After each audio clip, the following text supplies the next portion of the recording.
সামাজিক মাধ্যমে ছড়িয়ে পড়া নানান কল রেকর্ড ফাঁসের মাস্টারমাইন্ড সাবেক সেনা কর্মকর্তা এই জিয়াউল আহসান। এই ফোন আলাপ ফাঁস হয়েছে, এরকম একটি ফোন আলাপ ফাঁস হয়েছে। ফোন আলাপে এমনটাই তথ্য মিলেছে। এছাড়া আয়নাঘর তৈরি, অসংখ্য ব্যক্তিকে গুম, খুন ও বিচার বহির্ভূত হত্যাকাণ্ডের সাথে জড়িত রয়েছেন তিনি। তথ্য প্রযুক্তি খাত থেকে হাজার হাজার কোটি টাকা লুট করেছেন জুনায়েদ আহমেদ পলক এবং Sajeeb Wazed Joy syndicate. Singapore, Malaysia এবং আমেরিকায় সম্পদের পাহাড় গড়েছেন পলকের স্ত্রী কণিকা। অন্যদিকে ছাত্র আন্দোলনে গুলি করে ছাত্র হত্যার জন্য দায়ী শেখ হাসিনা, ওবায়দুল কাদের এবং সাবেক স্বরাষ্ট্রমন্ত্রী আসাদুজ্জামান খান কামাল।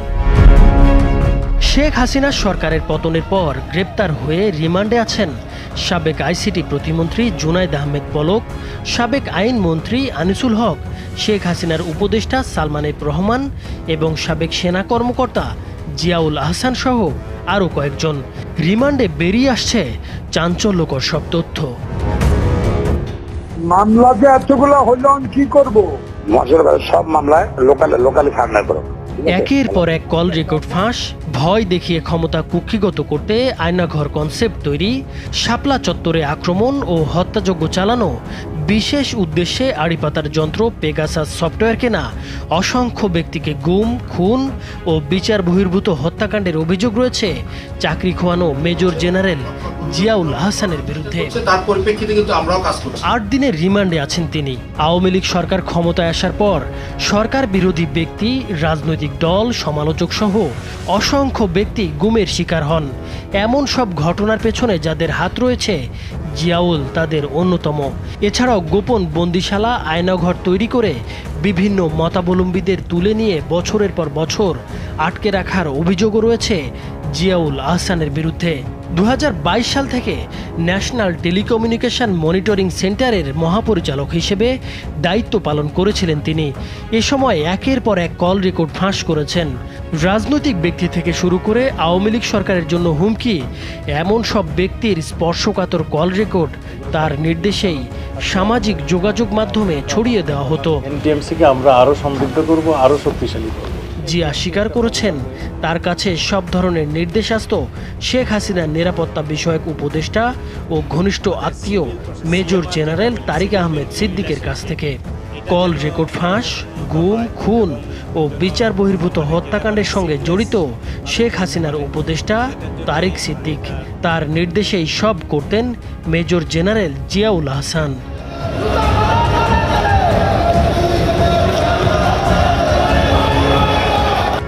মুখ খুলতে শুরু করেছেন সাবেক আইসিটি প্রতিমন্ত্রী জুনায়েদ আহমেদ পলকও। পলকের স্বীকারোক্তি অনুযায়ী শেখ হাসিনার ছেলে সজীব ওয়াজেদ জয়, শেখ রেহেনার ছেলে রেদওয়ান সিদ্দিক ববি, সাবেক বিদ্যুৎ ও জ্বালানি প্রতিমন্ত্রী নসরুল হামিদ এবং সাবেক পররাষ্ট্র প্রতিমন্ত্রী শাহরিয়ার আলম সহ সিআরআই সিন্ডিকেট দুর্নীতির মহা উৎসব চালিয়েছে। এদের মাধ্যমে পাচার হয়েছে হাজার হাজার কোটি টাকা। পলকের স্বীকারোক্তি অনুযায়ী সজীব ওয়াজেদ জয়ের সিগন্যাল ছাড়া তথ্য প্রযুক্তি খাতে কোনো কাজই হতো না। জয়ের নির্বাচিত কোম্পানি থেকেই কেনা হতো সব ধরনের যন্ত্রপাতি এবং সফটওয়্যার। জয়ের পক্ষ থেকে সিআরআই এর কর্মকর্তারা পলকের সঙ্গে মিটিংয়ে বসতেন মাঝে মাঝেই। পলকের হুমকিতেই ছাত্র আন্দোলনের সময় ইন্টারনেট বন্ধ রেখেছিল বিটিআরসি এবং বেসরকারি মোবাইল নেটওয়ার্ক সংস্থাগুলো। সরকারি এবং বিভিন্ন স্টেক হোল্ডার কোম্পানির কর্মকর্তাদের জয়ের নামে ভয় দেখাতেন পলক। এর বাইরে নিজস্ব সিন্ডিকেটও রয়েছে পলকের। ডিজিটাল বাংলাদেশ, A2I প্রকল্প, Sheikh Russel digital lab, hi tech park, IT park তৈরি নামে হাজার হাজার কোটি টাকা লোপাট করেছে পলক সিন্ডিকেট। শুধু পলক নয়, হাজার কোটি টাকার মালিক হয়েছেন তার স্ত্রী আরিফা জেসমিন কণিকাও। সিঙ্গাপুর, মালয়েশিয়া, আমেরিকায় গড়েছেন সম্পদের পাহাড়। তবে তদন্তকারীদের ভাষ্য, এখনো অনেক কিছুই লুকাচ্ছেন সাবেক এই প্রতিমন্ত্রী। রিমান্ডে থাকা আরও 2 জন হলেন আইনমন্ত্রী আনিসুল হক ও সালমান এফ রহমান। সরকারের সব অপকর্মকে আইনি বৈধতা দিতেন আনিসুল হক। আর হাজার হাজার কোটি টাকার অর্থনৈতিক কেলেঙ্কারি, শেয়ার বাজার এবং ব্যাংক লুটের সাথে জড়িত সালমান এফ রহমান।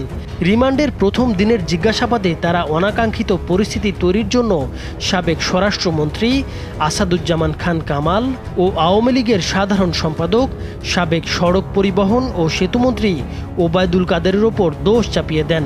ছাত্র আন্দোলন শুরু হওয়ার পর আনিসুল হক সমাধানের দিকে যেতে চাইলেও স্বরাষ্ট্রমন্ত্রী আসাদুজ্জামান খান কামাল ও সাবেক সেতুমন্ত্রী ওবায়দুল কাদেরের কারণে সেটা সম্ভব হয়নি। আন্দোলন দমনে খুবই আক্রমণাত্মক ছিলেন তারা। এছাড়াও অন্যান্য প্রশ্নের উত্তরে বেশিরভাগ সময়ই শুধু হেসেছেন আনিসুল হক। বলছেন, শেখ হাসিনা আমাদের যে গাইডলাইন দিয়েছেন, আইনমন্ত্রী হিসেবে আমি সেই গাইডলাইন ফলো করেছি মাত্র। হত্যা মামলায় কেন তাকে রিমান্ডে আনা হয়েছে সেই প্রশ্নও তুলেছেন তিনি।